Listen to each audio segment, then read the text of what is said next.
Hello again, welcome to The Paradox, where science and philosophy collide to unveil the reality. Today, we are going to talk about philosophy, paradox, and the search for the meaning. The last time we talked about the existence, what it means to exist, simply what it means for something to exist. But then let us now examine what philosophy means and what a paradox means. We shall see the branches of philosophy. We shall see now examples of philosophers who tried to explain something in philosophy and now try to ask a question again from their view. Philosophy always begins with a simple problem. The problem you think you understand that the reality. You think that you understand the reality in that moment when it slips through your fingers. Welcome back to The Paradox, where questions matters more than answers, and understanding the reality means learning to live with uncertainties, with ambiguities. Philosophy isn't one of the subject. It's not the subject. It's the network of the attempts. Different ways humans have tried to make sense of existence, even the truth, knowledge, and the meaning through that philosophy. Today, we were not just asking questions, we are mapping the questions themselves. Philosophy is divided into branches, not because reality is divided so, but because the human mind is divided so. Metaphysics is one of the branch. It stresses what is real. Metaphysics asks the deepest question possible, like what exists. That's the question from metaphysics. Are we made of matter alone? Is there something beyond the physical world? Plato believed reality had layers, a physical world we see, and the deeper world of the perfect form we never touch. This world we never touch. Those ones you think in your mind, that was Plato beliefs. Plato was idealist. Plato believed in the shadows, that what we can see with our eyes, they are merely the shadows from our mind. What you see isn't the reality, it's the shadow. That's the Plato. Was he right? According to his view. Can you guess what? There is another branch, epistemology. Epistemology stresses what we know, what we can know. Epistemology asks, how do we know what we know? How do we know what we know? The René Descartes doubted everything in his senses, the world, even mathematics, until he reached one thing he couldn't doubt. Then he ended up saying the popular sentence, I think, therefore I am. He was so skeptical. Someone who doubts. He was doubting at every doubt. So the only answer he gave to himself, he said, I doubt because I'm doubting. I doubt that I doubt. So I can't doubt that I'm doubting. I think, therefore I am. That's the final conclusion. And it's a popular sentence from his philosophy. But now he noticed a popular paradox that the foundation of reality becomes uncertainty itself. Another philosophy branch is ethics. This ethics stresses what should we do? What should we do? What's right and what's wrong? But also with meaning and responsibility. Aristotle believed that the meaning comes from the purpose. It comes from the effect, the purpose of something.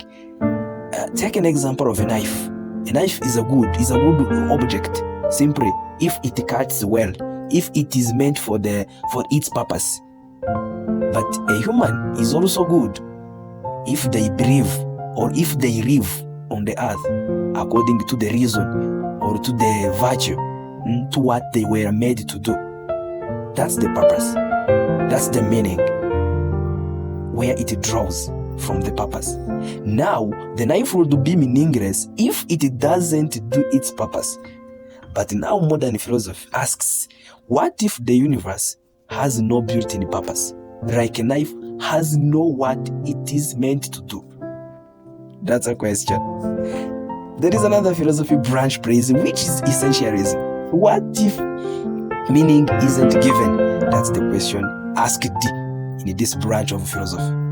Friedrich Nietzsche is the one who declared that the old source of meaning had collapsed, has vanished. If meaning isn't discovered, then but it is created, then responsibility is terrifying. It's so terrible. It's so terrible. And now our freedom will become a burden. For next, we shall talk about the free will, and we shall bring this philosophy of essentialism with Friedrich Nietzsche to understand it more. If our freedom will become a burden, do we have free will? Now, let's dive into paradox and explain what it is. A paradox is, as you think, it's not just a puzzle. It's a crack in our understanding. The paradoxes appears when our assumptions are colliding. If our assumptions collide, and now we take the identity. If you replace every part of something over time, is it still there? The same thing? Is it still the same thing? You feel continuous. But biologically, psychologically, even atomically, you are constantly changing. So what exactly stays the same? What exactly stays the same? That's a question. Consider the knowledge itself. If you know your senses can deceive you, even your sense can deceive you, how do you ever trust them again?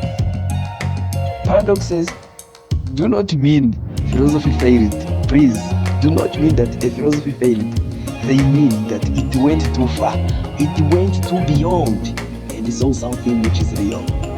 The paradoxes reveals something which is so uncomfortable. And now reality may not be fully compatible with our human logic. Immanuel Kant argued that mind doesn't just observe reality, rather it shapes it. The space, the time, causality, these might not be properties of the universe. Please listen.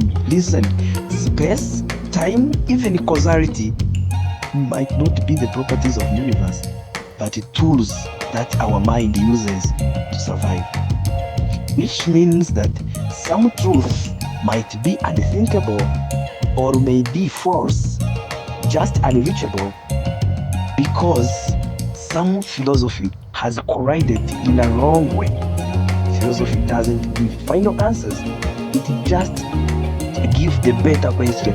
It gives a better question. And now the paradoxes aren't the errors where the philosophy has failed, or where the philosophy is not working, but where the philosophy has gone very far. They are taken as the signposts. They are taken as signposts, making the edges of that understanding of our human logic. Here for what we explain, we don't intend to give you the answers, but to pose more and more defined and more accurate question for you to understand. At the paradox, we don't chase uncertainties.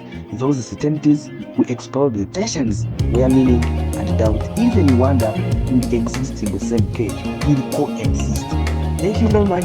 If I made it for you, you can give me a comment, like my video, and share it with your friends. Thank you very much.